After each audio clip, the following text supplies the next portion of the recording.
Hola, buenos días a todos, bienvenidos. Estamos aquí una mañana más con nuestros encuentros Gastronómica Live, este acercamiento para toda la familia del mundo de la cocina, de la hostelería, de la gastronomía, en estos tiempos complejos, tratando de hacerlo fácil y de hablarnos mirándonos a los ojos, aunque sea de esta manera virtual. Hoy venimos felices y contentos con otra charla que espero que sea de vuestro interés. Nada más y nada menos que con Josep Roca Fontané, Pitu Roca para la mayoría, para los amigos, que lo tenemos ya por ahí. Y antes de empezar, solo daros un par de datos de cómo estamos de felices con estos webinars, porque la verdad es que están teniendo un éxito que no esperábamos. Hemos sobrepasado hoy los 10.500 inscritos en total en los encuentros, más de 40 países y hay más de 1.100 de vosotros que os habéis apuntado para seguir este encuentro con Pitu Roca. Probablemente vais a escuchar un sonido de fondo un poco extraño, una especie de reverberación. En realidad no es un problema técnico, es que estamos en una bodega y estamos a media luz, que es como se hacen estas cosas íntimas y sinceras. También se hacen otras, pero en concreto estas del vino se hacen así.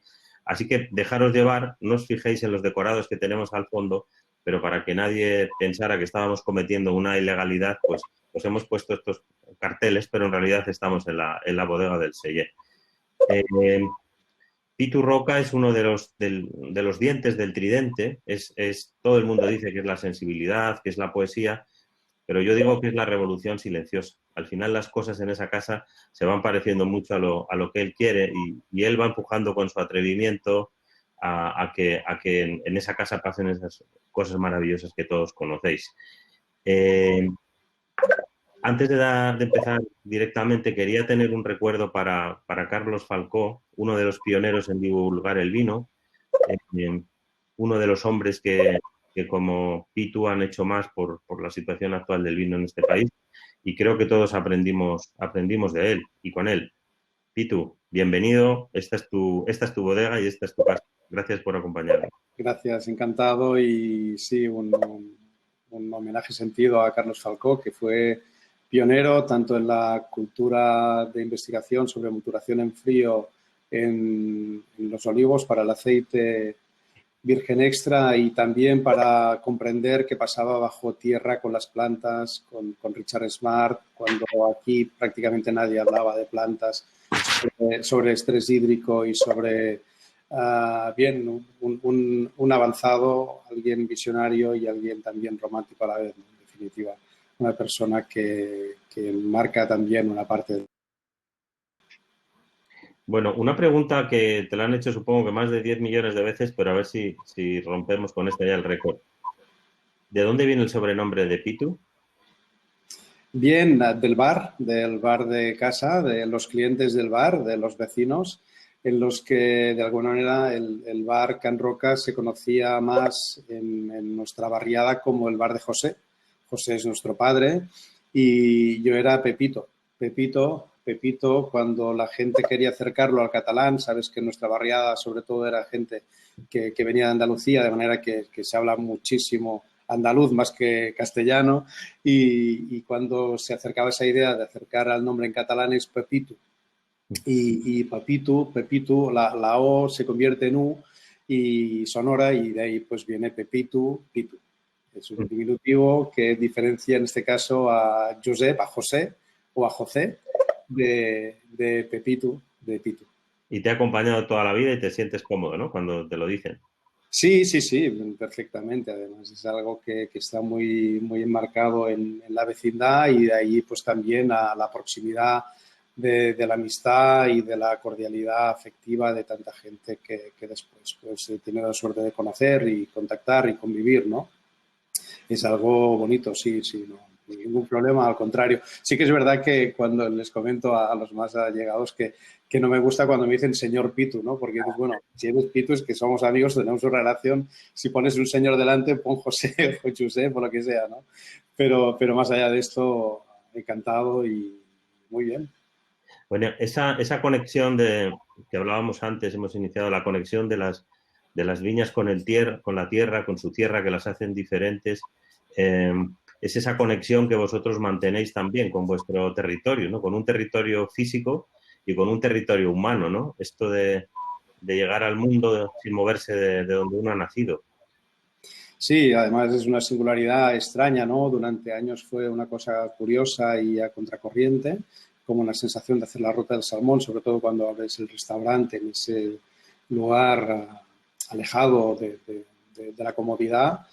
Pero hemos nacido a 100 metros físicamente, hemos crecido en este mismo barrio, vivimos en este mismo barrio a 100 metros del restaurante y bien, es una parte que ahora mismo está enmarcada en la singularidad curiosa, pero que a nosotros nos hace vivir todo aquello que ha vivido la gastronomía hasta hoy, toda esa idea de pomposidad a veces exagerada, desde una cierta normalidad, en tanto que la vecindad, en tanto que tu realidad no ha cambiado tanto, los desayunos en Can Roca con los mismos clientes, vecinos industriales, que también hace que veas que más allá de lo que vives cuando viajas, hay una realidad que no se mueve, que está pegada a la tierra, que también hay un ejemplo muy claro que sabes de los padres que todavía tenemos la suerte de vivir con ellos, de que también nos hagan sentir esa idea de normalidad y que el éxito tiene que ser interior más que un éxito exterior.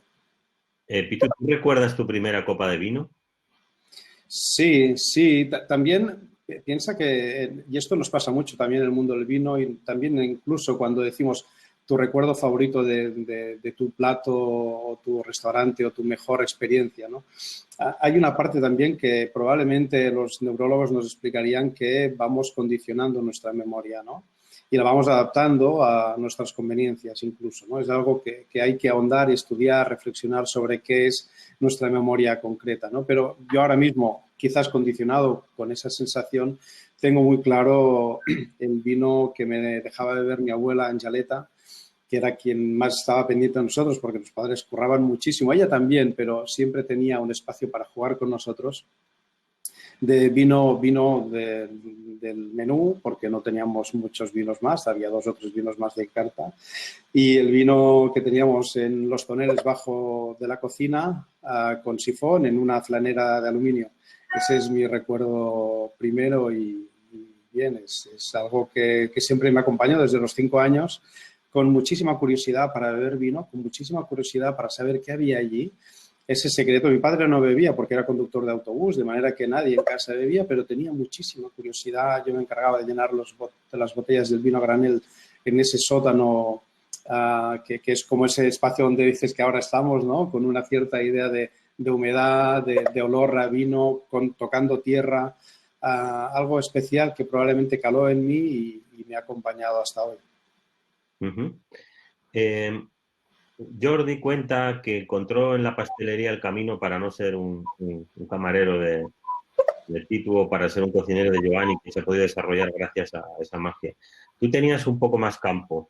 Cuando los 2 hermanos mayores decidisteis que ibais a abrir vuestro celler, ¿tú pensabas que el vino y la sala iba a ser tu vida ya desde ese momento? ¿O cómo llegaste a ese ocupar? No, para mí estar en el bar, en el restaurante era un juego.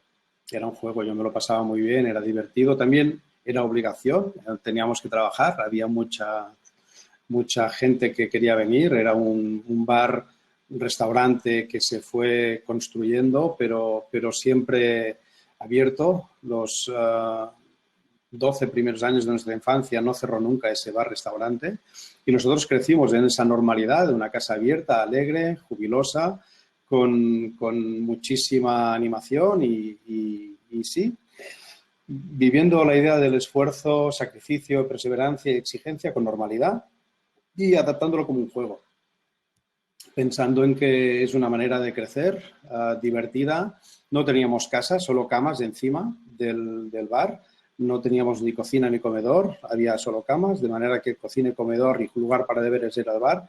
Como probablemente muchas generaciones como la nuestra de otros restaurantes que hoy tienen reconocimiento, pero es una generación que hemos vivido esta parte de la cultura del esfuerzo y era divertido. La verdad es que yo no estaba pensando en que esto sería mi dedicación. Yo voy primero a estudiar al instituto, bachiller, hago BUP, pero ya empiezo a ver a Joan haciendo cosas extrañas, cosas raras en cocina, haciendo cosas que no hacía ni mi abuela, ni nuestra madre, ni nuestra abuela, ni nuestra madre, y eran palabras técnicas, eran elaboraciones complejas, eran trabajos bellos. Joan es un artista de trabajar con grasa, hacer esculturas con grasa de cerdo, por ejemplo, que esto no se ha enseñado nunca, pero él era un filigrana haciendo bien hasta una figura de una sardana completa hecha con grasa de cerdo, esculturas como la Catedral de Girona, hechas con grasa de cerdo, con azúcar, y también hablaba diferente, bolobán,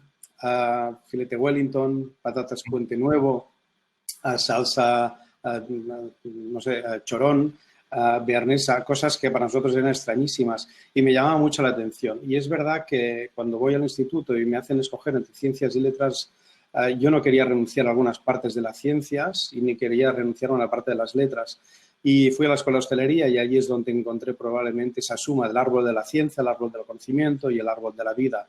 En definitiva, poder ahondar en todos los campos sin despreciar ninguno, ¿no? Y el vino te permite poner tu énfasis en aquello que te interesa y puede ser física, química, geología, botánica, biotecnología, pero también puede ser geografía, filosofía, también un trabajo sobre la ética y, en definitiva, también buscar una profundidad sobre la historia, ¿no? Y ahí es donde probablemente me encontré. Pero mis principios fueron de divertimento, de jugar, de pasarlo bien, de hacer bromas con los clientes.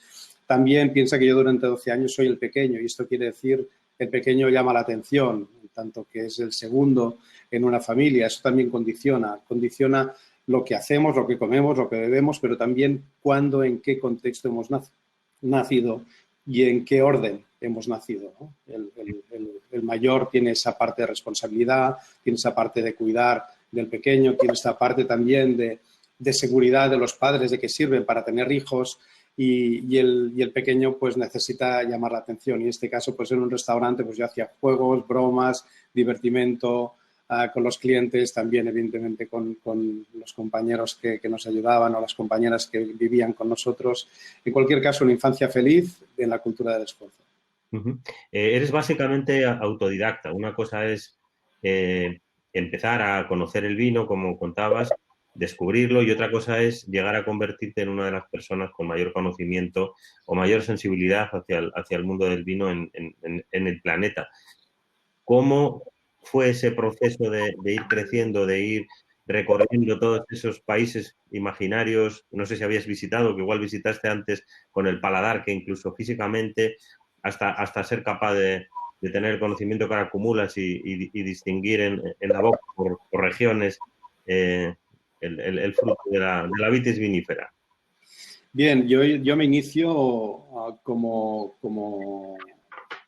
degustador con licores y aguardientes, que es lo que tenía en casa. De vino teníamos muy poco, había el vino de granel que llegaba de Capmany, un vino además con poco grado, porque así era más barato, estas cosas de los menús, que es muy importante la comida y el vino es un acompañante, ¿no? Y bien, yo entraba con licores. La barra del bar para mí era la uno, ¿no? Era poder probar vinos, hay licores y aguardientes de distintos lugares del mundo, me parecía fascinante. Y yo viajaba a partir de esto, ¿no?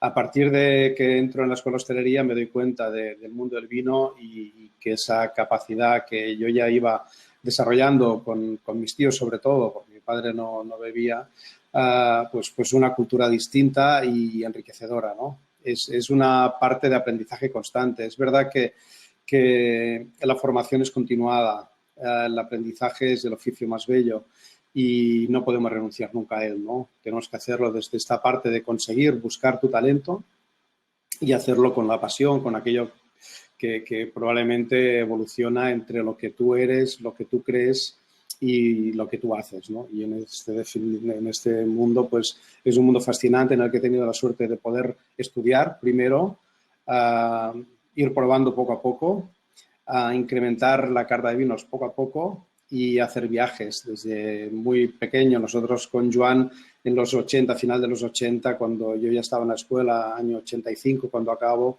vamos a hacer viajes a Francia constantemente. Francia es la Meca, Francia es el deseo de disfrutar de aquello que te mueve y te remueve por dentro, y los primeros viajes a Francia son fascinantes porque visitas Pic, donde está el abuelo Pic, y hay 3 sommeliers.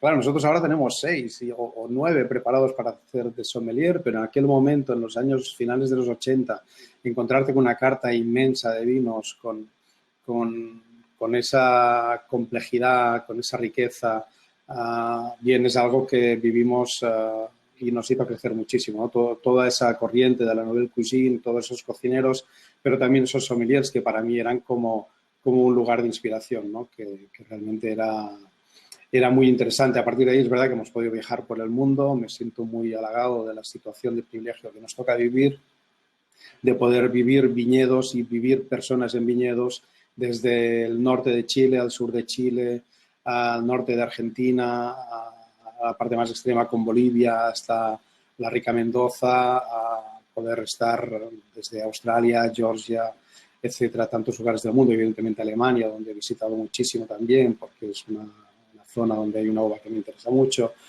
Y bien, pues la verdad es que es un bagaje en el que probablemente también hay una parte al principio de academia, ¿eh? Cuando vas a la escuela de hostelería.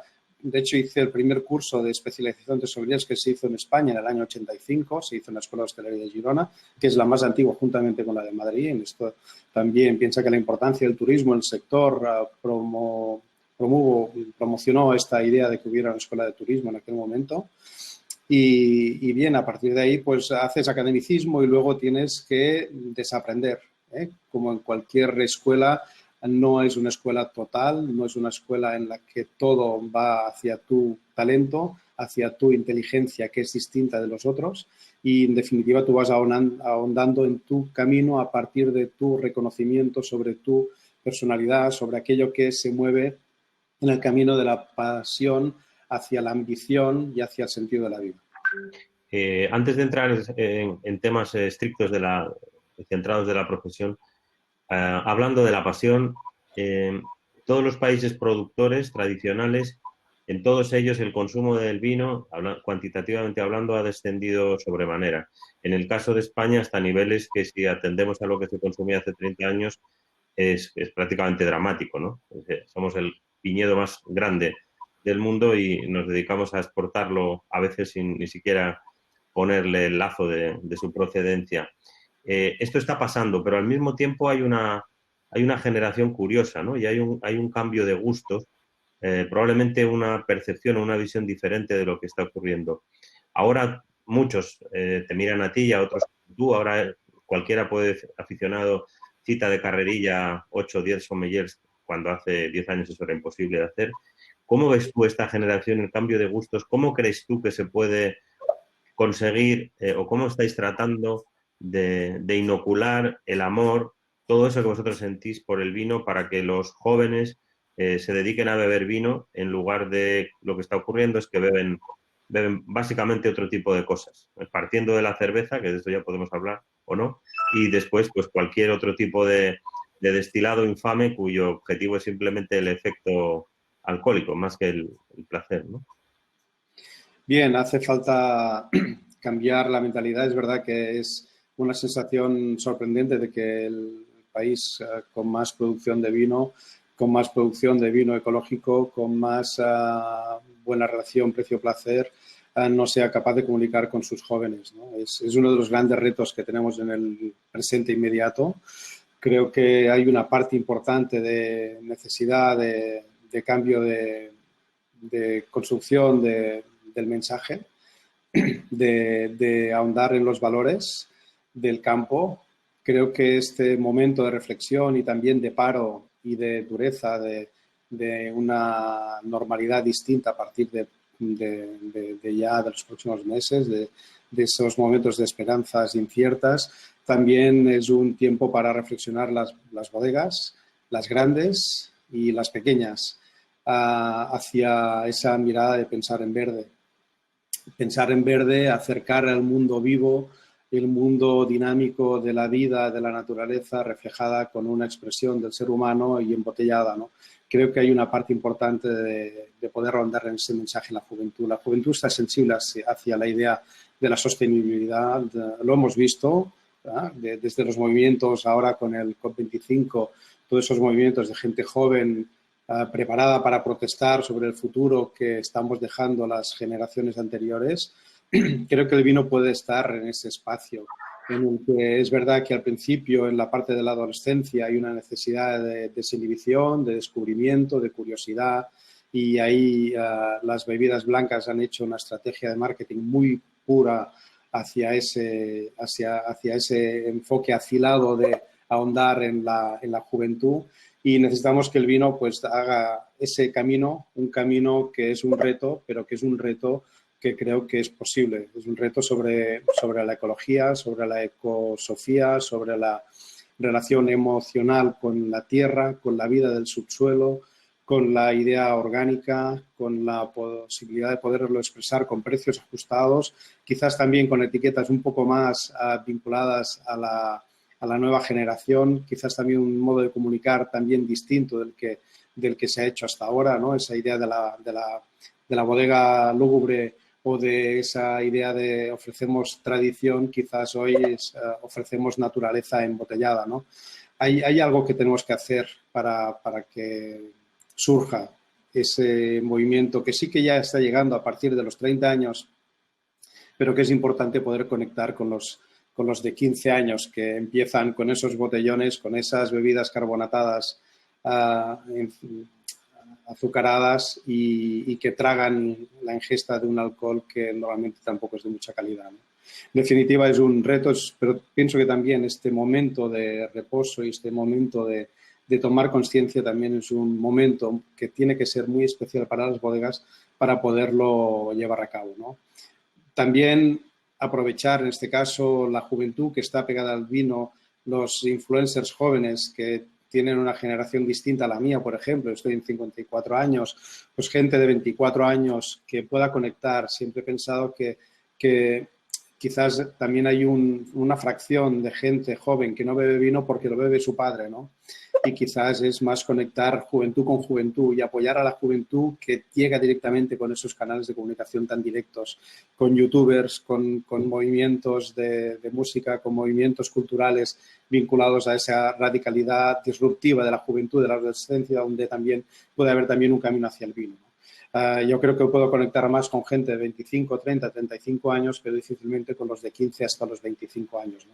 Y este sentido hay que plantearlo también en las bodegas para que hagan también esa mirada de comunicación distinta y un foco también de vino y de estilo de beber también distinto, que no hace falta estudiar el vino, que hay que disfrutarlo, que es un hábito cultural, que viene en nuestro arraigo mediterráneo. La cerveza lo ha hecho muy bien, ha vendido mediterráneo. ¿Por qué no podemos vender mediterráneo desde el vino? Si es algo que viene desde siglos, pero tenemos que vestirlo de vanguardista, sobre todo de esa parte de verde y de transparencia filosófica en una juventud que quiere ser radical, pero que también puede ser radicalmente verde a partir del vino. Uh-huh.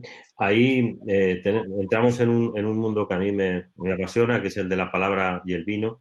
Probablemente son de las dos cosas que más me interesan en la vida, ¿no? Enseñar la palabra. El vino ha hecho un trabajo previo, literario, intelectual, increíble, creando herramientas verbales para poder explicar sensaciones complejas, microbiológicas, bioquímicas. Está la poesía, está la metáfora, está, incluso en mi opinión, mucho más desarrollada en el mundo del vino que en el de la cocina, esa capacidad de expresarse. ¿Por qué, si eso ha sido así, se ha convertido en una barrera en lugar de generacional, en lugar de ayudar? Bien, no, yo creo que tenemos distintas maneras de poderte acercar al vino y dependiendo de qué personas tienes delante van a conectar más o menos contigo en relación a sus inteligencias. Tenemos estudiados que hay distintas inteligencias, de manera que también puede haber distintas maneras de comunicar el vino, ¿no? Y puedes utilizar desde la retórica, la filosofía, pero también desde la química, la biología, la parte técnica, puedes hacer definiciones totalmente distintas. De hecho, nosotros también en el restaurante intentamos trabajar esta idea de poder explicar de una manera distinta en la misma mesa a distintos clientes dependiendo de sus capacidades si son matemáticas, lingüísticas, kinestésicas, auditivas o visuales, ¿no? Es algo que hemos primero hecho con nuestro equipo para conocernos nosotros cómo somos, qué inteligencias tiene nuestro equipo, y ahora también estamos ahondando en cómo son nuestros clientes. Estamos haciendo algunos test a clientes. Tenemos ya más de 300 hechos de clientes que sabemos cuáles son sus fuertes a nivel de inteligencia. Entonces, para mí el reto es poder explicar un vino a alguien que es muy visual, enseñando la etiqueta, enseñando el color, explicando el porqué del color, a alguien que es mucho más auditivo, pues haciendo esa narración, entendiendo que podemos hacer narración de cuentos, pero no ser cuentistas. Hay también tener esa parte también de distancia, si es kinestésico, pues acercarme, tocar la copa, mostrar el peso de la copa, quizás, no sé, la densidad del vino, el tacto de denso en boca. Hay maneras distintas de poder interpretar, y creo que hay una parte muy interesante todavía por descubrir en la descripción de los vinos. También en los platos, evidentemente. Somos narradores de vinos y de platos, y el sommelier, como el camarero, está preparado sobre todo para seducir y para que la cocina seduzca, ¿no? Somos esos transmisores de conocimiento. Tenemos que estudiar mucho antes de poner un plato en la mesa, o deberíamos estudiar mucho antes de poner un plato en la mesa, y deberíamos estudiar mucho antes de poner un vino en la mesa, ¿no? Pero bien, me gustó mucho en un artículo que tú escribiste que hablabas del umami de las palabras, ¿no? Creo mucho en esta parte de poder buscar la palabra precisa, de poder ser exigentes en nuestro vocabulario, ahondar, así como lo haces en geografía vitivinícola, también en etimología, a comprender que leer también te hace ganar seguridad a la hora de poder contar, y también es algo que la gente busca, que quien esté contando, explicando, lo haga con una cierta sensación de seguridad, de firmeza, de contundencia, no de dureza, pero sí de un enfoque vinculado a una experiencia previa, en la capacidad de hablar, en el don, en los silencios, en la modulación de la voz, en la importancia de la mirada, de los procesos gestuales, en la inteligencia verbal, en la no verbal, en saber que un silencio puede decir muchísimo más que muchas palabras, en la prudencia, en ser consciente de que detrás de esa experiencia de servir un vino tiene que haber sobre todo un gran respeto a quien está sirviendo, de que no puedes recomendar un vino sin antes haber escuchado, de que escuchar probablemente te hace saber cuál es la mejor recomendación, ¿no? Y en definitiva pensar que en el gesto de servir estás cuidando, como los cocineros cuando cocinan están amando. La profesión de camarero, yo creo que en mi opinión al menos, se ha dignificado mucho gracias al vino. Es decir, ese conocimiento de la astillería ha hecho que el estatus profesional haya mejorado, lo mismo que mejoró el de los cocineros, y que, digamos, se pasara esa idea de que un camarero es un señor que lleva y trae platos, ¿no? El del vino, la sumillería, como decimos, es uno de los caminos, pero ¿es el único camino o qué otros caminos de incremento de conocimientos existe para lograr elevar y dignificar aún más la profesión de camarero? Que no se vea, como todavía ocurre, que los cocineros parece que están en un nivel, en un estatus, y que la gente de sala están en otros. ¿Qué otros caminos se te ocurren? Bien, antes te diría que yo creo que ahora mismo es, hasta ahora es verdad que hay un parón y un freno importante a la revolución en la sala. Yo creo que la revolución en la cocina pasó, y creo que ahora es el momento de la revolución en la sala. Creo que los camareros hoy tenemos más capacidad de crecimiento que en la cocina. Creo que hoy estamos más preparados para hacer una revolución líquida, una revolución emocional, una revolución sensible, una revolución hacia las personas, una mirada atenta hacia cuidar al equipo y, en definitiva, saber que el equipo de sala hoy es imprescindible. Es imprescindible en el sentido del gesto, del acercamiento, de la compañía, de que la gente hoy se quiere sentir mejor cuidada que bien dada de comer, entendiendo que hoy es verdad que las técnicas han igualado, los productos pueden llegar a muchos lugares, la relación de estilo de restaurante puede hacer pues que vayas a un lugar a otro, pero el gesto, el trato, el acompañamiento, la dinámica de servicio, la celeridad, la eficacia, la eficiencia de un servicio hoy es absolutamente imprescindible. Y creo que también ha hecho que en los últimos 10 años, si te das cuenta, los cocineros han empezado a salir a la sala. Incluso han querido y han contado los platos en lugar de los camareros. Hay una parte también de ego inmaduro en la cocina hacia el servicio de la sala. Lecturas, tiene también una lectura negativa del querer ser omnipresentes y ocupar todo el espacio, ¿no? Bueno, es esa parte en la que también entiendes que el cocinero, aún teniendo el restaurante, sabe que sin clientes no tiene sentido y también sabe que lo bello, lo que está pasando bello realmente es la conexión del cliente. La persona que está en el restaurante es quien da sentido a todo y ese momento de interactuación, de interactuar con el cliente, con el comensal, es algo que no está en la cocina. Tú puedes intuir desde la cocina que estás ofreciendo y puedes hacer que la cocina llegue a emocionar, pero la magia que sucede en un restaurante, en la sala de un restaurante, es realmente extraordinaria. Y ahora la cocina también se ha dado cuenta de esto y creo que es una parte importante pensar que la revolución está en la sala. Y también no solo desde este punto de vista de revolución sensible emocional, sino también desde la oportunidad, desde la sala, de poder crecer, parir platos, parir al revés, no de la cocina hacia la sala, sino de la sala hacia la cocina, poder comprender que hay una parte importante de aprovechamiento si la cocina es generosa con la sala, de que los camareros podemos contar cosas, que los camareros vivimos muchas cosas en el comedor. También cuando viajamos en nuestro mundo de acercamiento no solo al vino, a la cultura del té, a la cultura del aceite, a la cultura del pan, a la cultura de los cafés, que hacen que tengas campos muy abiertos, como también en la cultura de la cocina, porque un camarero tiene que ser igual o más que un cocinero. Es decir, un camarero primero tiene que hacer nociones de cocina. Creo que también en la escuela de hostelería esto tendría que plantearse de una manera en la que yo siempre he pensado que hoy los alumnos de servicios de 16, 17 años, para mí es una sensación de estar desconectados del mundo interesante de la sala porque viene a partir de los 21, 22 años, es decir, con una cierta madurez de que ya has pasado la época de la desinhibición, de que entiendes ya que el alcohol es un acompañamiento de un alimento que es el vino, que la cultura del mestizaje, la mixología de los aguardientes y licores tienen allá una profundidad técnica, conceptual, pero también espiritual, y hay que tener un poco más de cultura y bagaje para disfrutar del mundo de la sala. Creo que todos primero tendrían que hacer cocina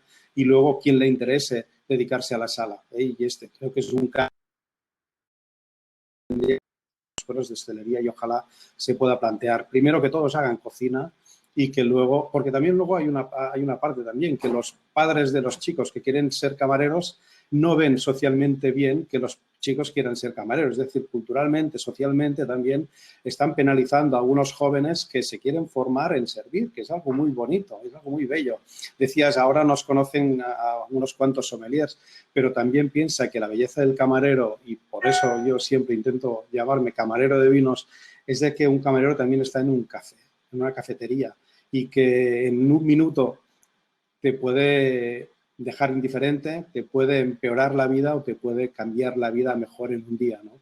Es una oportunidad que con un minuto, sirviendo un café, te puede hacer que ese día sea mejor para ti, ¿no? Y en definitiva hay una parte que luego puede ahondar en cafés, ir a fincas, visitar cafetales, plantar cafetales, he tenido la suerte de poderlo hacer, pero que más allá de esto, que es conocimiento, técnica, tecnología y profundidad sobre un producto, hay también la idea de la gestión de las emociones y de cobijar calidez en una sala del restaurante, pero también en una cafetería, como puede ser el bar de nuestros padres, donde cada día Narcís Marina, desde hace 48 años, sirve a los clientes con toda la empatía, con toda la actitud, con todo el conocimiento en el que prácticamente el cliente viene y ya tiene lo que va a tomar porque lo sabe de cada día. Esto también es un camino hacia la felicidad. No hace falta estar en un restaurante gastronómico con situación de privilegio. La felicidad, siendo camarero, la puedes encontrar también en el bar de tu bar. Curiosamente, para la gente más joven, parece que esto siempre ha sido así, ¿no? La idea del cocinero estrella, cocinero dueño de su propio restaurante, cuando hasta, hablabas antes de la Nouvelle Cuisine, pero prácticamente hasta la Nouvelle Cuisine, esta idea del cocinero autor no existe. Hasta ese momento, los grandes personajes, como en los circos, es el señor que se dedicaba a manejar las pistas, ¿no? El señor que dice quién entra y quién sale, el que tiene contacto con el público, ahora que toda nuestra sociedad se ha puesto a mirar al que ahora llaman cliente, ¿no? Entonces, este es un poco recuperar el rol. O sea, el maître es el gran orquestador, el que hacía que la magia terminara ocurriendo, y solo en estos últimos 40 años, digamos que hemos vivido esta situación que se ha revertido la torta o el pastel. Así que yo creo que margen tendremos para hacerlo y muchas ganas de apoyar en todo lo que sea necesario. Sí, pero fíjate, perdona, sobre esto que decías a nivel de contextualización del servicio de sommelier, más allá de los especialistas que ya están clasificados en el siglo XVII con libros interesantes, tienes también Vatel como el gran maestro de ceremonias, es decir, no se habla de cocina, se habla de Vatel, ¿no? Que es el que orquestaba el espectáculo de la sala y de la escenografía y, en definitiva, hacía grande el concepto gastronómico, ¿no? Era un maestro de ceremonias, de manera que también era un coetáneo importante de qué simbolizaba el servicio en aquel momento, ¿no? En tratados de gastronomía tenemos el cómo usar bien del comer y beber del monje franciscano Francesc Giménez, que era de Girona, y que en el siglo XIV pues ya tiene un tratado de esto, ¿no? No solo de dar de comer y beber, sino también de la oratoria, de cómo explicar bien las cosas, ¿no? En este sentido también vinculada al mundo de la sala. Y también en esa época de esplendor de Escoffier, Carême, de todo esto que hemos estudiado, pues bien, ahí también estaba el señor Ritz. Y el señor Ritz también es alguien que hoy todavía está su leyenda en los hoteles. Y fue alguien impresionante y también es un punto importante de reconocimiento y de que ha habido distintas épocas en las que la sala ha sido importante. Creo que lo importante es una combinación de la suma de los dos elementos, pero sobre todo pensar que hoy la posibilidad de ser camarero es una posibilidad de llevar un camino a la felicidad, como quien es pintor de brocha y pintor artista, ¿no? Y cocinero y, en definitiva, hotelero. ¿Cómo hacemos con esa revolución incipiente en los tiempos que vivimos? Con el COVID hay muchas preguntas de compañeros que están en el chat diciendo no me imagino sirviendo con guantes una botella de vino, con guantes de látex, dice, no me imagino desinfectando botellas antes de servirlo, no me imagino acercándome con mascarilla a un cliente. Hay ahora una duda en toda la sociedad, a cualquier nivel, en todos los oficios prácticamente, pero si hay alguno en los que especialmente esto se nota, que no sabemos muy bien cómo nos vamos a enfrentar a eso que llaman la nueva normalidad, es precisamente el restaurante y aún más es la sala. ¿Qué hacemos con la sala? O lo planteo también de otra manera. ¿En qué estás pensando tú y en qué estáis pensando vosotros de cara al día en que se levante la persiana? Bien. Que ahora mismo estamos en una sensación de estar muy sensibles con el personal médico, muy sensibles con la urgencia sanitaria. Sabemos que hemos pasado de reconocidos desde esa idea de chaquetas blancas y negras, de vendedores de felicidad, a absolutamente prescindibles y necesariamente prescindibles, te diría, ¿eh? Es decir, que sabemos que vamos a abrir, pero vamos a abrir desde las circunstancias económicas, no desde las urgencias sanitarias, ¿eh? También es una situación a la que tendríamos que esperarnos cuanto más tiempo mejor en relación a las posibilidades que tengamos nosotros y que tenga también el gobierno de soportar a todos estos ERTOs y toda esta situación dramática a nivel económico, ¿no? Desde el restaurante estamos pensando, bien, las mesas están distanciadas, en nuestro restaurante concreto, el Sede Can Roca, es un espacio muy distanciado, quitaremos algunas mesas más, pero esto no es un problema a nivel de espacio logístico. Trazabilidad, estamos haciendo alguna pequeña obra en cocina para poder mejorar en trazabilidad higiénico-sanitaria, que ya estaba cumpliéndose, pero que queremos a ser un poco más exigentes y precisos en este protocolo. Y desde la atención a la sala, pues es verdad que es algo que hace repensar, que es cuidar.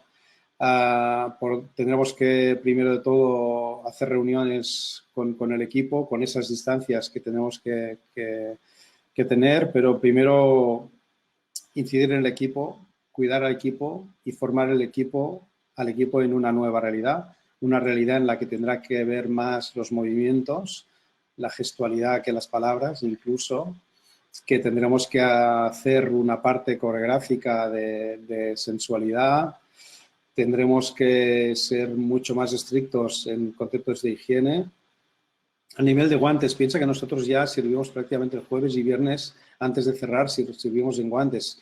Yo ya desde el martes antes de cerrar, de ese 13 de marzo, yo ya quería cerrar el restaurante. Mis hermanos me decían, ¿estás loco? ¿Pero qué dices? Que tenemos clientes que van a venir, vienen de lejos.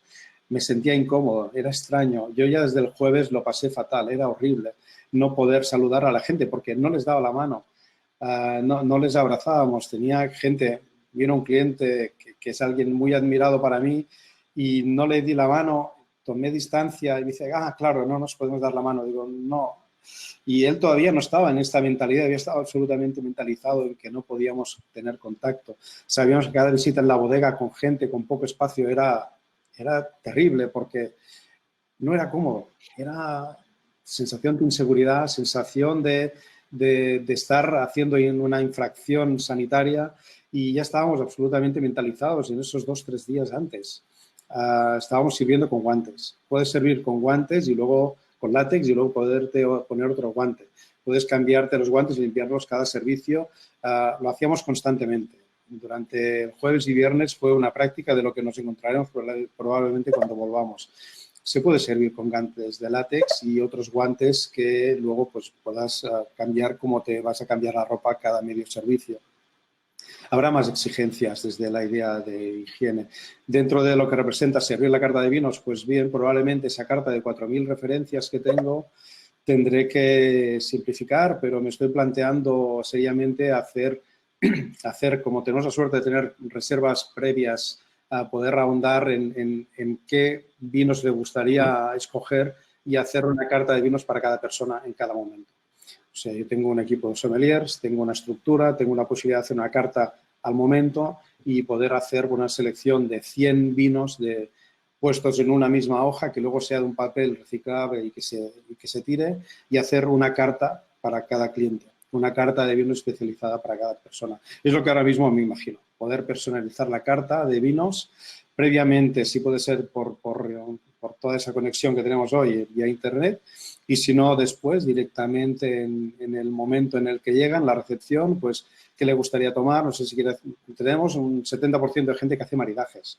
La verdad que también hay una parte de decir, bien, pues ya no hace falta enseñar nada, está en nuestra confianza. Pero la otra es, si quiere ver la carta, dígame usted qué le interesa, qué le gustaría, qué precio placer o qué precio o qué zonas geográficas o qué añadas le puede interesar o qué zonas, y yo le hago una carta a medida y se la pongo y la adapto, ¿no? Creo que este será uno de los caminos para hacer carta de vinos personalizada, como nunca hemos hecho, como nunca hemos necesitado, pero creo que esta es una de las opciones que ahora mismo más seriosamente me estoy planteando.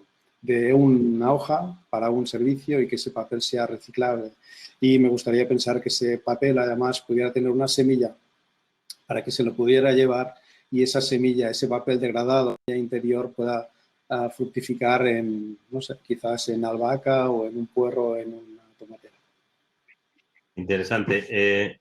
¿Y tú cómo, una vez, estás hablando un poco de las posibilidades de tu restaurante, que son infinitas en comparación con la de cualquier otro, y es un caso único el Cellet, pero sí que hay en España y fuera de España, nos sigue gente de países, como decías, mucha gente que tiene un restaurante familiar, como era el vuestro, gente más joven, que quiere iniciar a su restaurante en el mundo de los vinos, que quiere que el vino empiece a cobrar importancia. Incluso algunos que ya lo han hecho, que se están planteando, tienen la posibilidad de tener a su primer sommelier o a su primer persona profesional dedicada exclusivamente al mundo del vino.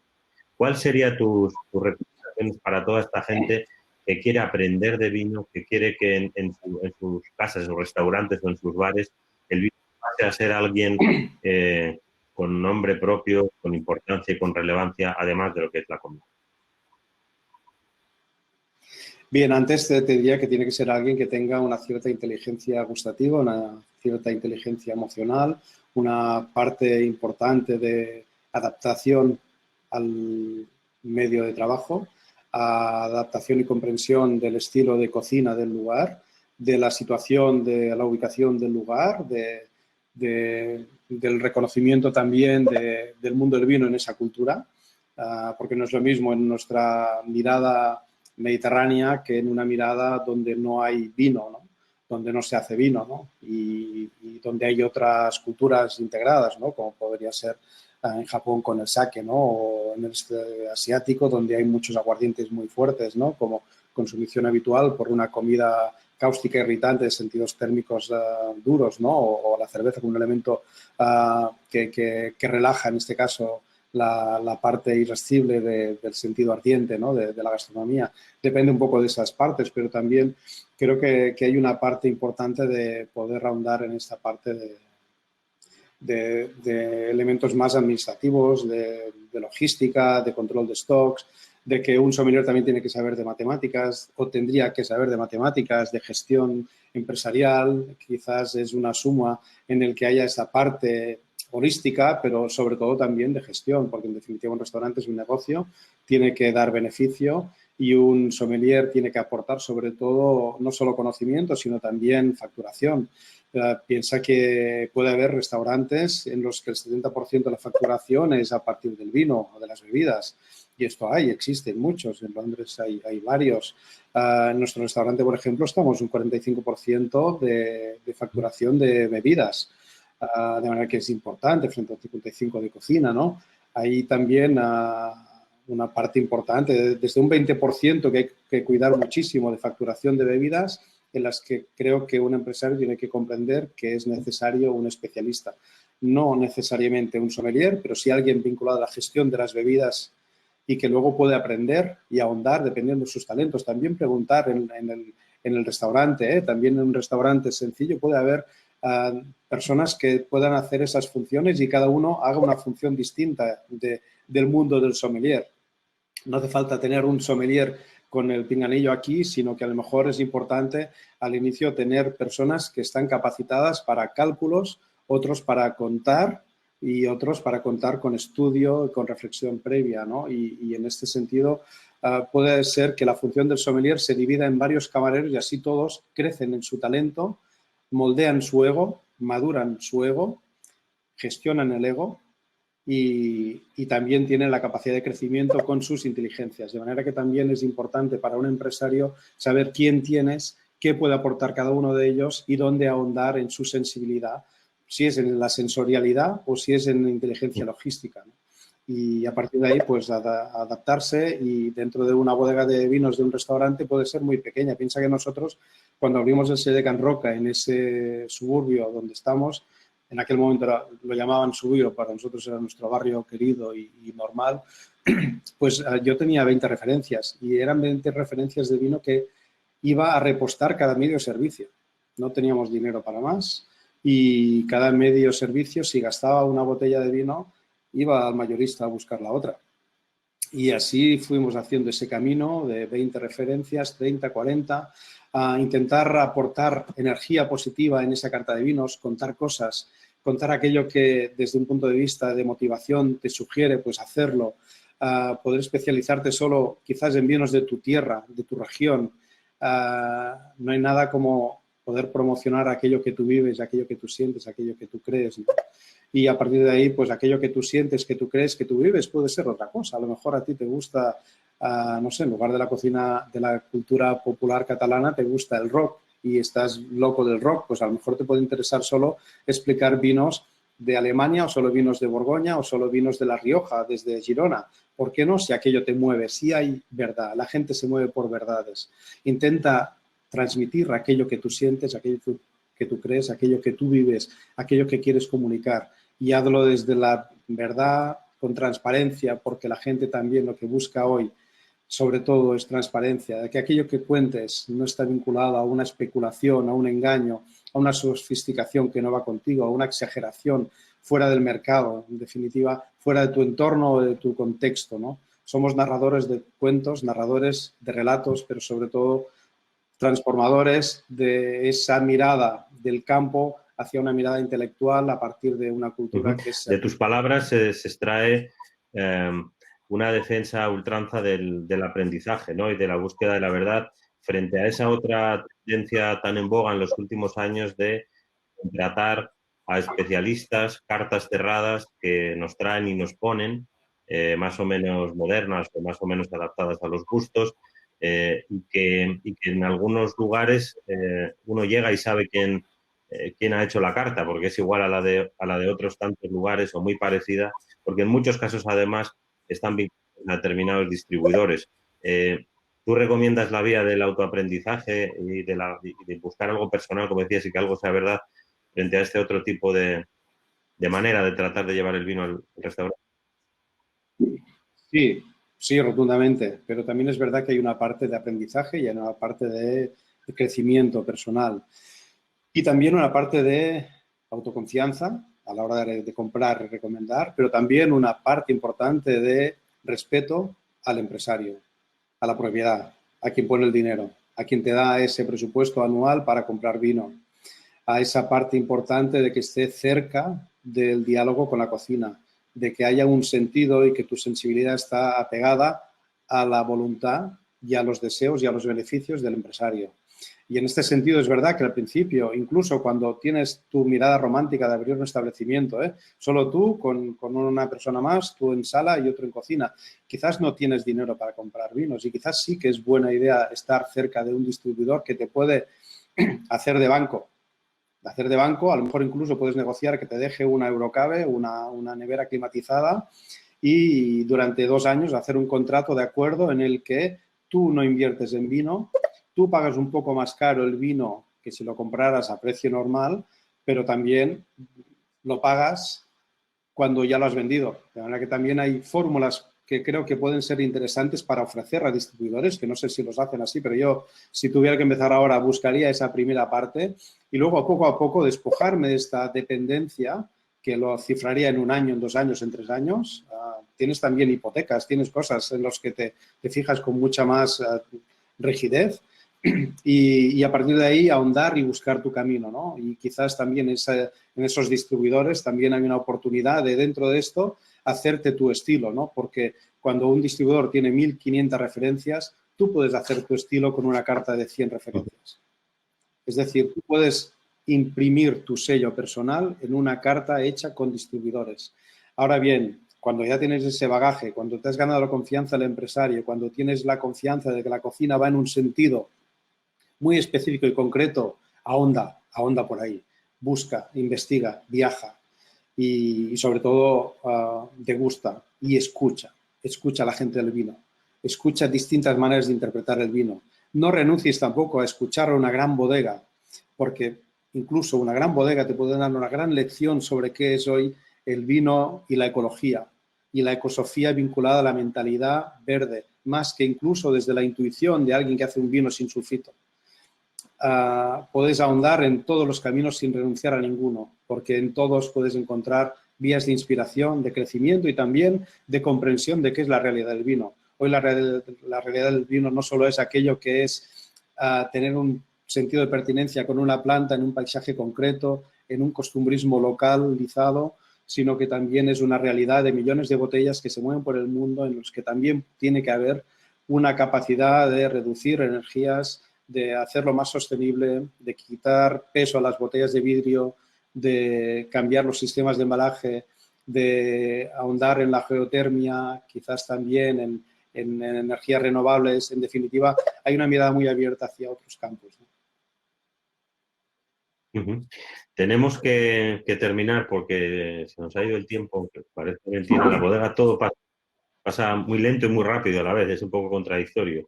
Y aunque la verdad es la primera vez que creo que estoy con Pitu charlando amigablemente y por el medio no hay una botella de vino, pues la dejaremos pendiente para cuando podamos. Te traslado un par de preguntas más, algunas de las que hacía el público ya las he ido introduciendo, no nos daría tiempo a preguntarlas todas, les pido disculpas por ello, pero sí hay varias en relación con la apertura del taller. Hay aquí un cliente que dice, yo tengo reserva en septiembre, ¿qué va a pasar? ¿Cuándo abren? Y dicen, ¿y si no, me darán de comer en Can Roca? En el Sellé, si daremos de comer, esperemos que sí, en Abierto en septiembre. septiembre Bueno, que pues si le sí. daréis de comer en Can Roca.